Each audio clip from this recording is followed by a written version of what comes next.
అల్లూరి సీతారామరాజు మన్యం జిల్లాలో దేవీపట్నం మండలం ఉప్పయపాలెం గ్రామంలో సిపిఐ ఎంఎల్ లిబరేషన్ నాయకత్వంలో డాక్టర్ కోట్నీసు ప్రజా వైద్యశాల పేరుతో ఉచిత వైద్య శిబిరం నిర్వహించారు. ఈ వైద్య శిబిరంలో డాక్టర్ చిన్నిబిల్లి సత్యనారాయణ పాల్గొని గిరిజన ప్రజలకు ఆరోగ్య సూత్రాలను వివరించి వారికి వైద్య పరీక్షలు నిర్వహించి ఉచితంగా మందులను అందజేశారు. ఈ సందర్భంగా డాక్టర్ చిన్నిబిల్లి సత్యనారాయణ మాట్లాడుతూ అభివృద్ధి పేరుతో గిరిజన హక్కులను పాలక వర్గాలు పాతరేస్తున్నారని విమర్శించారు.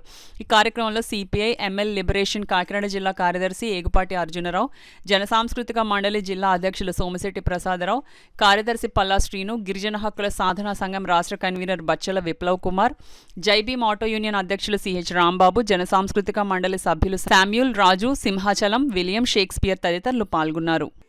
వాటిని కబ్జా చేయడానికి రకరకాలుగా ప్రయత్నిస్తున్నాయి.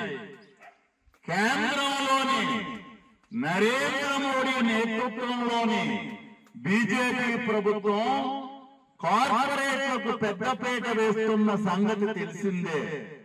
రాష్ట్రంలో అధికారంలో ఉన్నంతసేపు బీజేపీ అడుగులకు మడుగులొచ్చిన వైసీపీ ప్రభుత్వం ఇటువంటి విధానాలే అమలు చేసింది.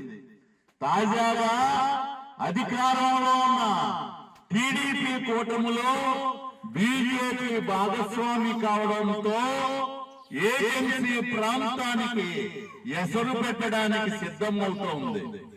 కేంద్ర బడ్జెట్ లో కూడా జనాభా నిష్పత్తి ప్రకారం కేటాయింపులు చేయకుండా ఆదివాసీలకు, గిరిజనులకు తీరని అన్యాయం చేశారు.